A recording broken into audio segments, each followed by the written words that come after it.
Hey everyone, welcome to Sip and Sync with Azure. I'm David, and today we have a great topic, AI and API management. Let's give our guest Alex a call.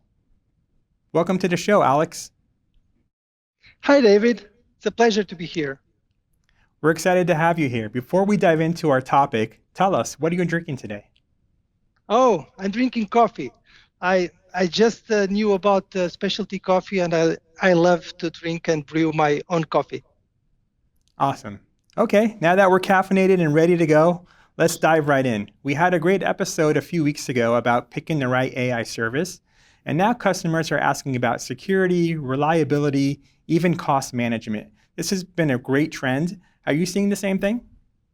Yes, that's the thing. Yeah, customers want to go very fast and implementing different AI use cases, but then they want to have control. They need security. They need to understand how they are using the AI services. Awesome. So, what service do you recommend when you're doing these kind of cross-cutting concerns like security and reliability, even those chargeback scenarios? What service do you think is a really great complement to those kind of use cases? Yeah, great question. We see that Azure API Management adds a lot of benefit to every architecture that is using AI services. We say that there is no AI without APIs, and APIs is a critical component to consume the AI services. And API management technologies are here for a lot of years already. In fact, the Azure API Management has already 10 years of existing, proving maturity in a lot of use cases. So, do you have anything to share with us around API management? I'm interested to see about that intersection between the API management that I know, which I protect backend services with, and those Gen AI scenarios. For sure, I can be here hours talking about this, but let me show you a very quick demo. So if I go to the Azure portal um, and open Azure API Management service, can be a new one or an existing service that you already have. You just go to the APIs blade, and from here, that's where the magic happens. You just need to select the Azure OpenAI service. You select one existing service that you have. I have plenty of them in my environment. We just give it a name, and then we configure the policies that allows you to have control using OpenAI. In this case, I want to have a policy that controls the amount of tokens that might be consumed per minute.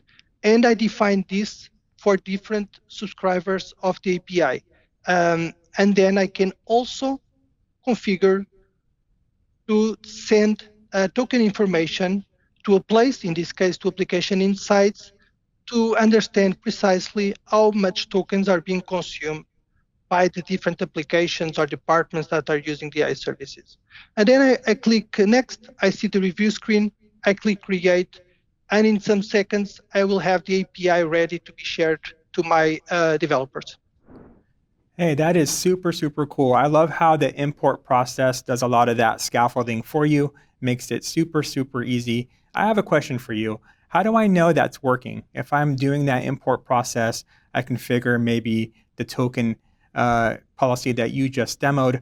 I'm curious, how can I verify and know that and trust that it's actually working for me? Yes, that is the next step. So when using AI, there is a lot of tests and experimentation that you need to take in order to make sure that the AI services are working properly, not just with Azure API Management, but in general. And a lot of different developers, they are using at the moment Python and Jupyter notebooks to enable this experimentation. So to meet where developers are, we have built a bunch of labs dedicated to Azure API Management to test these different policies. And in this case, this one, it will test the policy that we just configured, and when we hit here play, okay, it will start to send requests, and I can see the responses coming. Everything is working until I start to receive 429s saying that the token limit was exceeded. And if I see this chart, I can see that after having more than 500 tokens, the limit that I've defined, I start to receive the 429s saying that the token limit was exceeded. So Very, I very can say that nice. it's working. That is really, really nice. These labs are so great because you can pick certain scenarios, stand up the infrastructure on the back end with just a few clicks. And correct me if I'm wrong, but we're meeting developers where they are. They launch VS Code.